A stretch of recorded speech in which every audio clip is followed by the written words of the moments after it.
Speaking of unpredictability, let's have you make a prediction because we promised we would talk about this. The 2020 NBA champion will be Gary Gray. Go first. Oh man. I'm gonna go with the Houston Rockets. You're just doing. Don't even play that game. You know that's not what you actually think. I can't pick two. You won't let me pick two, man.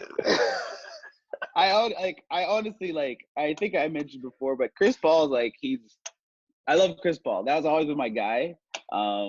Regardless of what people say, I know he's had his thing with the locker room and he's sometimes really tough to play with. He is my guy. So I have loved following him, but I don't know. I think it may be because every team literally has two guys.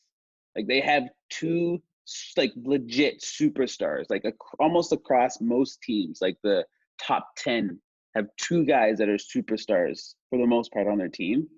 It's pretty wide open. You have obviously the Lakers and the Clippers, who everyone is not bandwagon, but Brooklyn. Everyone knows that they're going to be there in the conversation. But everyone has two guys. And you saw what happened this year. People get hurt, they get banged up, unexpected things happen. I don't know. I think Houston has had I think they are due. Thank you. But I think also it speaks a lot about, one of the big things that we've always talked about in Houston is that the ownership of teams never really took risk to step out and spent the money. And I think the Astros changing their ownerships, they kind of broke the mold on saying, hey, look, you want to win championships? Bring somebody in that's going to have deep pockets and that's not going to be scared to spend it on people that they want.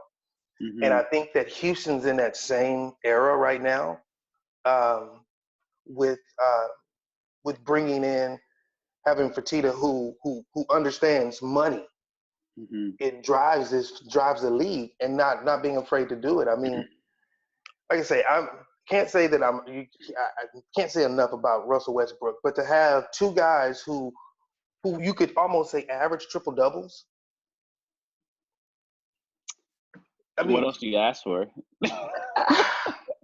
I mean, even if my only two guys had here, then all I have to do is worry about stopping you as much as they can, a little less short than what they can do. And, between the two of them, they can light it up for 80 plus just in the backcourt every game. Yeah. I love that. I love PJ Tucker. That's my guy. Oh, man. And I was looking forward for him shining this year, but it doesn't look like that's going to happen. If you can keep a guy like him, though, around without including him in any types of trades, they just added Tyson Chandler. They're doing and they keep everyone's there. They literally and they upgraded. I love Chris Paul, but Westbrook is a huge upgrade. He is younger. Wants it. I think he wants it a little bit more. I think that they have all the right tools, and people are gonna say, "Oh, Harden and Westbrook can't play together." They're gonna be fine. Yeah. They're going to be fine. They really are. If I had to pick two, I would probably pick the Clippers. They're just loaded.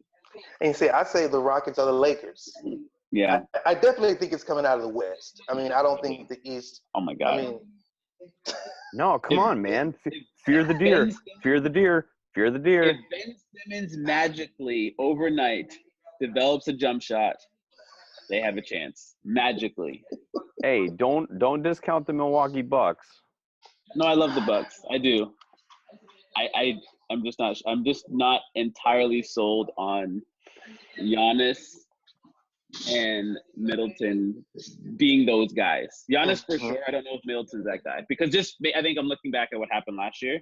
But you mean the fact that they were up on the Raptors and they're up pretty much. And Middleton didn't have a great semifinals. He didn't play or Eastern Conference Finals. He didn't have a great Eastern Conference Finals either.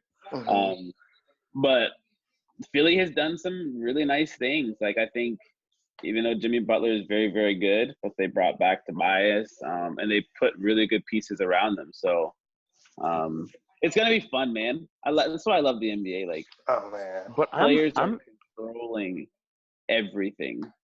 what do you think the future of I'm gonna give you two teams. What do you think the future of the Pelicans is, and what do you think the future of now? Okay, they said something absurd like OKC right now has like 10 first-round picks in the next 5 years. It's And absurd. swaps.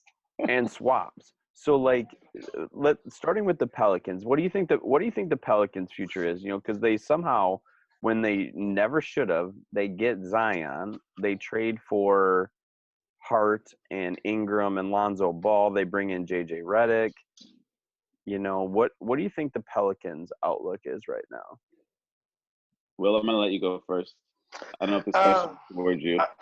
Well, no, it was towards you. I'm not. I'll be honest with you. I'm not a Pelicans fan. I've never been. I think that.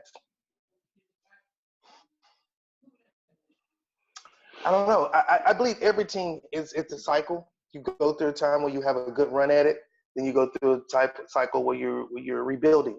Then you give a cycle where you give a run at it, then maybe you win. Then there's a cycle where you rebuild, and I think that both of those clubs are in that kind of stuck in that rebuilding, building stage, and not to the point to where, like, I don't see them going away or being, eliminated, but I see them not being major contenders. It's just And I don't know either. I think I love the draft. I think they drafted extremely well with Zion, obviously, but then they got I think it's Jackson Hayes from like did he play? Texas. Where did he play? I think he played at Texas, UT. right? Yeah, he played at UT. Like, I think that kid his ceiling is through the roof. I think he's almost under the radar because of Zion. And then they have a Canadian kid with Alexander sure. Gary loves the Canadian dude. But if you honestly, like, I watched him, like, I liked him back when he played on the junior national team, but like I've been watching him in summer league, and I did not expect him to look as comfortable as early as now. But the tricky part is they're so young. Are all of those pieces there in 5 years from now? Probably not. Right. I think they feeder out what that starting five is, and then they start to find role players. Like, it's hard when you get these generational players, right? And everyone's saying Zion's going to be this generational player, but is he going to be able to carry a franchise? I don't know. Like, is he a superstar, or is he a superstar, or is he just an all-star? And there's a big difference. There's a really big difference. And I don't know. I think he's going to be very good, but I don't know if he's a superstar. I hope he is. Like, I really do, but I don't know if he's going to be a superstar. There's gonna be kids walking around on the street with the number 1 Pelicans jersey, just like they used to. Like 4 or 5 years ago, everybody was walking around with the Curry jersey. Everybody's about to replace it with the Pelicans jersey. And that's on effort. He's gonna get a lot of those. Just effort. Like, he just works extremely hard. Is he super skilled? Maybe. Like, he's whatever. What is he? 6'8", like 250 or something crazy? Like 275. 275? Like, that's absurd. Like, he alone on physical stature, like, he's going to do a lot of things. Is he going to be able to develop a shot, understand the game at a certain level? I guess the future will eventually tell. But they're a very interesting team. Very, very interesting team to follow.